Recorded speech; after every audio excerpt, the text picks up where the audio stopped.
Thank you, Ed. Okay, be right back.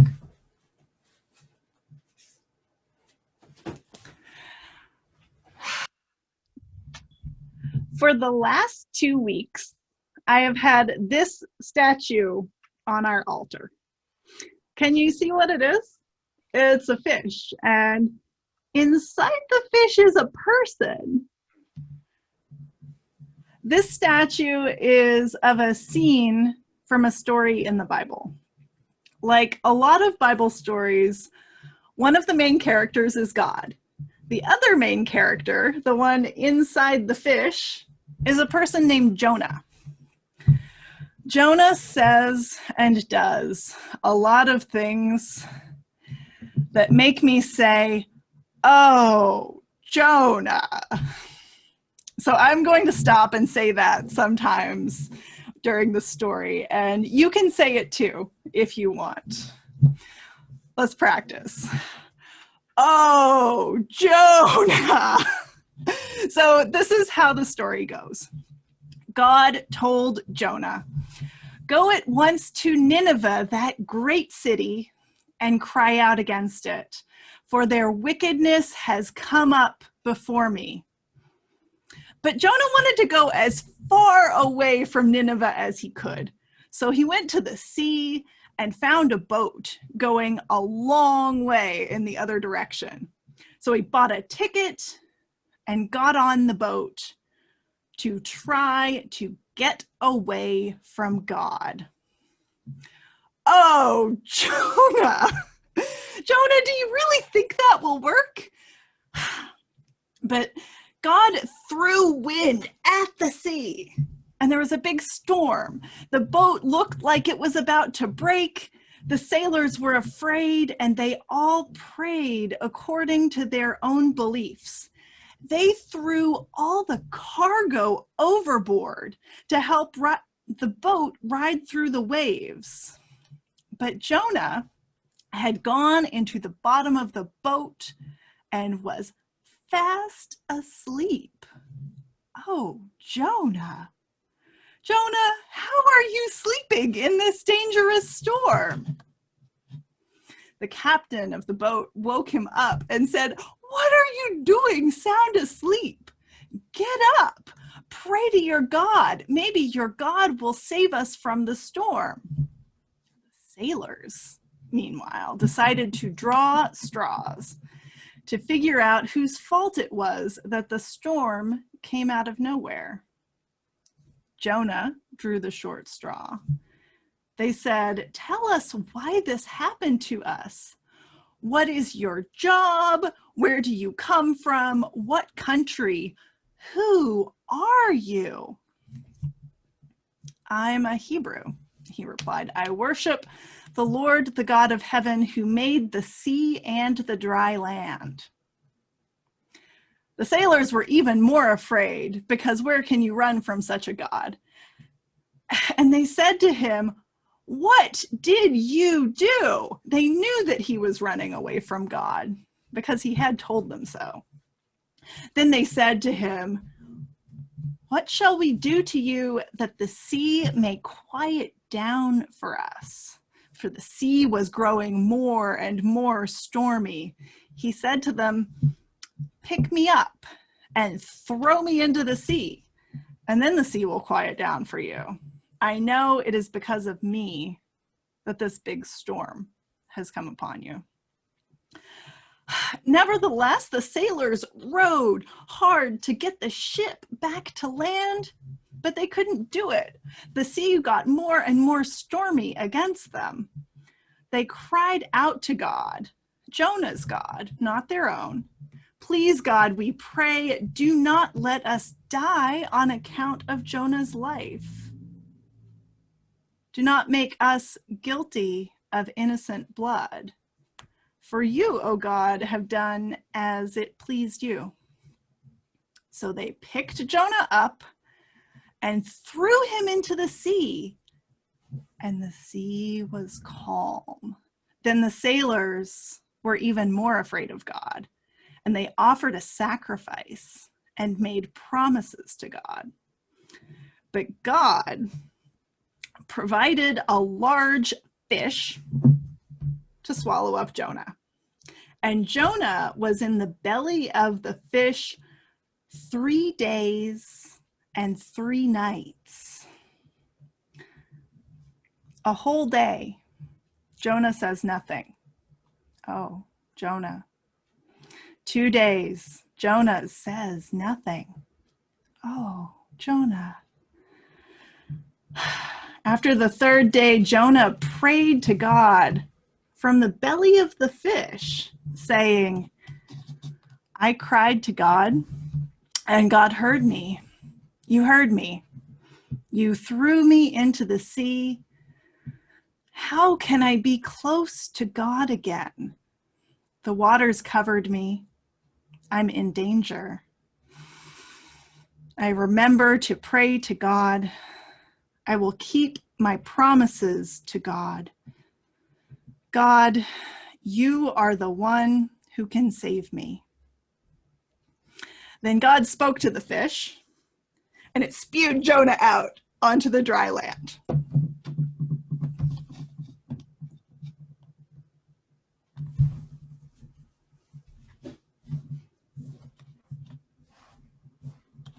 So we're going to do a meditation right now. So settle in, make yourself comfortable. You can close your eyes or not. And I'm going to read you this meditation.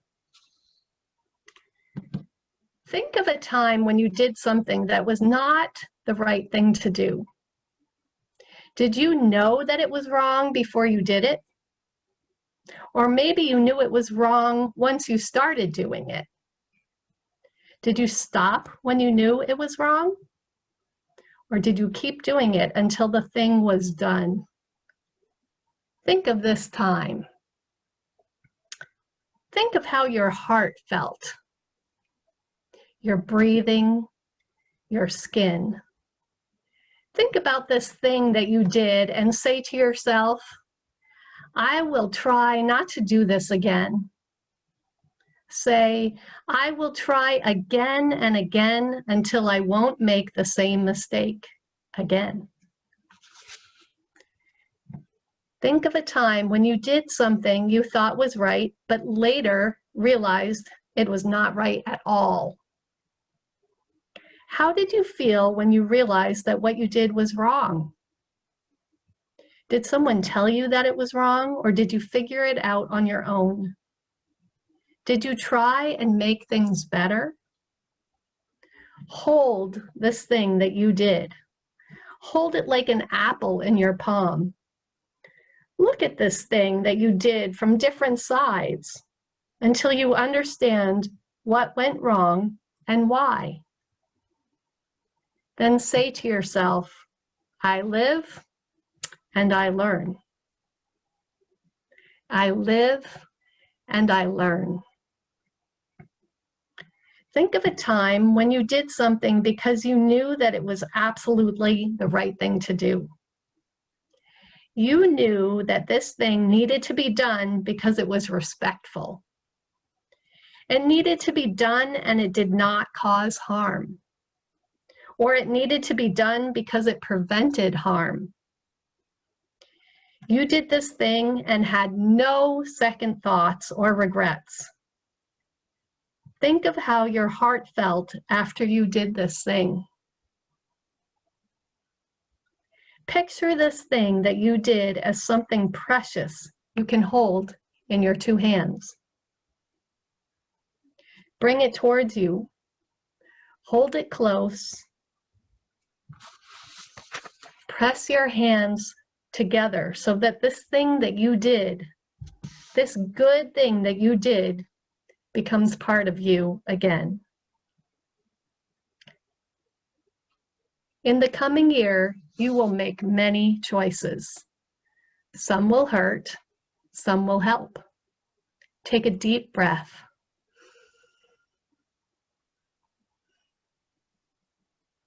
Feel that good choice within you.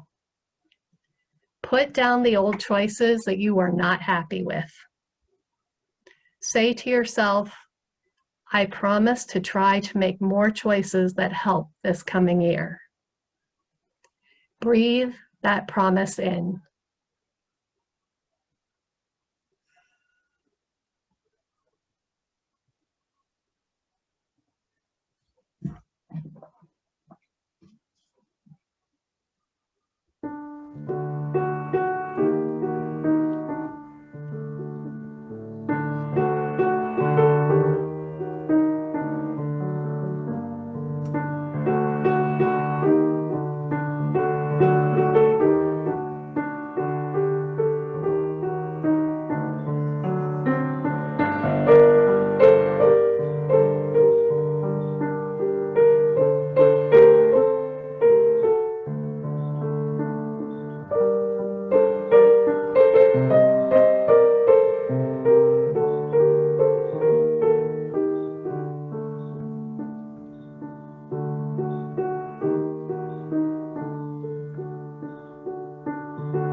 So do you remember where Jonah is? The fish just spit him out onto dry land. God said again, get up, go to Nineveh, that great city, and proclaim to it the message that I tell you. So Jonah set out and went to Nineveh, like God had said. Now, Nineveh was a very large city, so large it would take 3 days to walk all the way across it. Jonah began to go into the city, a day's walk, not even to the town center. And he cried out, 40 days more and Nineveh shall be overthrown. And the people of Nineveh believed God. They proclaimed a fast, and everyone, great and small, put on sackcloth. When the news reached the king of Nineveh, he rose from his throne, took off his robe, covered himself with sackcloth, and sat in ashes. Then he had a proclamation made in Nineveh by the decree of the king and his nobles, no human being or animal, no herd or flock shall taste anything. They shall not eat, they shall not drink water. Human beings and animals shall be covered with sackcloth, and they shall cry out to God. Everyone shall turn from their evil ways and from the violence that is in their hands. Who knows? God may relent and change God's mind. God may turn away from God's fierce anger so that we won't die. When God saw what they did, how they turned from their evil ways, God changed God's mind about the disaster that God had planned for them, and God did not do it. But Jonah didn't like that. The most successful prophet ever, and he didn't like it. He became angry. Oh, Jonah. Jonah prayed to God and said, God, isn't this what I said while I was still in my own country? That is why I ran away at the beginning. I knew that you are a gracious God, merciful, slow to anger, abounding in steadfast love, and ready to relent from punishing. And now, God, please take my life from me, for it is better for me to die than to live. Oh, Jonah! And God said, is it right for you to be angry? Then Jonah went out of the city and sat down east of the city and made a booth for himself there. He sat under the booth in the shade, waiting to see what would happen to the city. Nothing happened to the city. God made a bush come up over Jonah to give shade over his head and to save him from the heat and discomfort. And Jonah was very happy about the bush. But when dawn came the next day, God made a worm attack the bush, and the bush withered. When the sun rose, God made a hot east wind, and the sun beat down on the head of Jonah so that he was faint. And Jonah asked again if he could die. He said, "It is better for me to die than to live." Oh, Jonah. But God said to Jonah, "Is it right for you to be angry about the bush?" And Jonah said, "Yes, angry enough to die." And then God said, "You are upset about the bush, which you did not plant or tend, and which you did not grow. It came into being in a night, and then it died in a night. And should I not be concerned about Nineveh, that great city, in which there are more than 120,000 people who do not know their right hand from their left, and also many animals?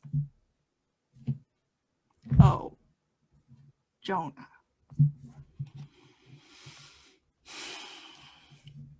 People have been thinking about and telling the story of Jonah for thousands of years. And there is no one definitive meaning. Instead, it's the sort of story we can hold against our own lives. What part of the story spoke to you today? What does this story have to say to you? I say, "Oh, Jonah," because sometimes I feel like I am making the same kinds of mistakes that Jonah makes. And if I can learn from Jonah's mistakes, then maybe I will be kinder to myself and others, better at keeping my promises, and faster to forgive.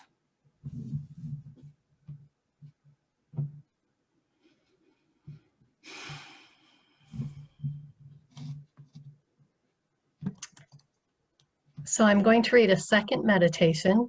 This one is adapted from Stephen Levine's Forgiveness Meditation. Bring into your heart the image of someone for who really, really bothers you, for whom really, really bothers you. Take a moment to feel that person right there in the center of your chest. They may have said something, they may have done something to you. Take them into your chest. Open your heart to the suffering that you have felt because of this person. Now help your heart understand this person. Say to this person, "I forgive you for all that you have done and caused me pain. I forgive you for everything you know you did and said. I forgive you for the things you did not realize hurt me." Slowly allow that person to settle into your heart. Say to them, "I forgive you." Gently, gently open to them. If it hurts, let it hurt. Begin to relax. Let go of the bad feelings you have about this person. Let go of your anger. Say to them, I forgive you, and allow them to be forgiven.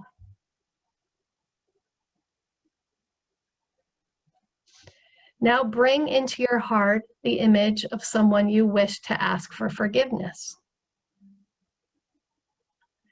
Open your heart and remember the suffering you have caused them. Think of the times you hurt them but didn't mean to. Find the humility and courage to ask for their forgiveness. Say to them, for anything I may have done that caused you pain, my thoughts, my actions, my words, I ask you for forgiveness.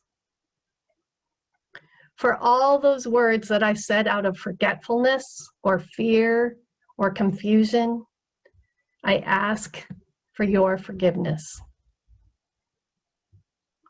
Don't allow any resentment or anger to stop you from forgiving yourself. Let your heart soften.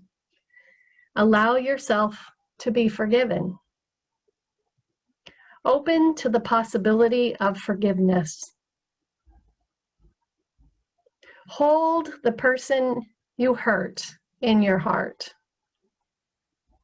Say to them, for whatever I may have done that caused you pain, I ask for your forgiveness.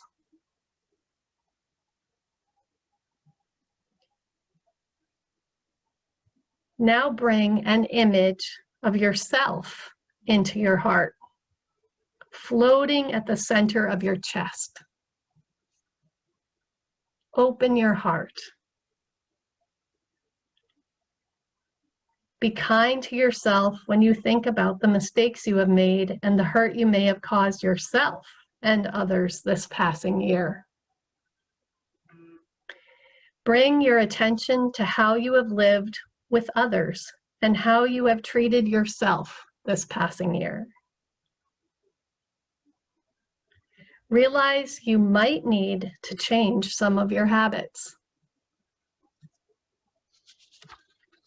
You might have to change the way you talk to other people. Think about your heart. Feel it beating.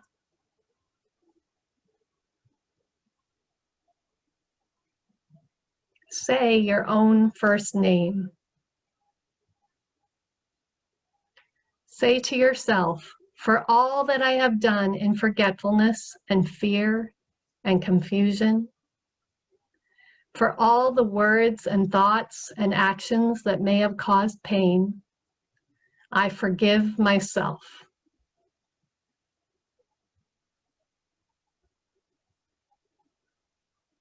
Open to the possibility of forgiving yourself. Let go of all the bad feelings you have about yourself. Make room in your heart. Say, I forgive you to you.